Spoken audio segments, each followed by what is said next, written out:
બોટાદના હળદળ ગામે ખેડૂતોની મહાપંચાયતમાં ખેડૂતો પર પોલીસની લાઠીચાર્જને લઈને ડીસા આમ આદમી પાર્ટીએ કાળી પટ્ટી ધારણ કરી કાળો દિવસ મનાવ્યો।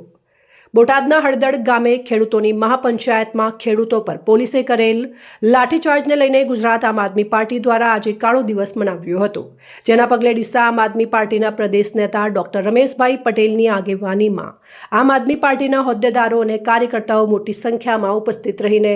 માથામાં કાળી પટ્ટી ધારણ કરી ડીસા બગીચા સર્કલ પાસે વિવિધ બેનરો સાથે વિરોધ પ્રદર્શન કરાયું હતું। ગુજરાતની એપીએમસી માર્કેટમાં જે રીતે કદડા સિસ્ટમ ચાલી રહી છે, જેને લઈને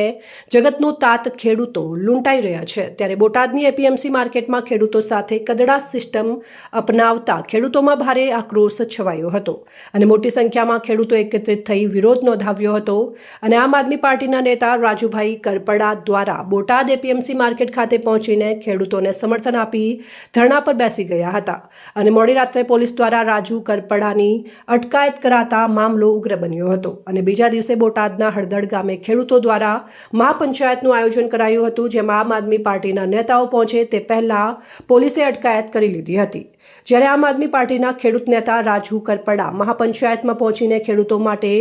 આંદોલન કરવાની જાહેરાત કરી હતી, ત્યારે મંજૂરી વિના ખેડૂતો દ્વારા મહાપંચાયતનું આયોજન કરાતા પોલીસ દ્વારા બોટાદના હળદળ ગામે પહોંચી હતી અને જ્યાં ખેડૂતો અને પોલીસ વચ્ચે ઘર્ષણ સર્જાતા પોલીસે ખેડૂતો પર લાઠીચાર્જ કરાયો હતો,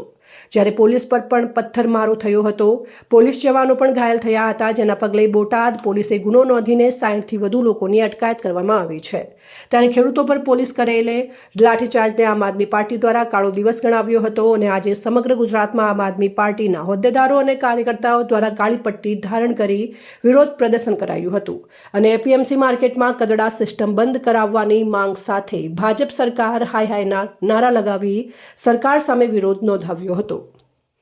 અહેવાલ અમૃતમાળી, સંબંધ ભારત ન્યૂઝ, ડીસા।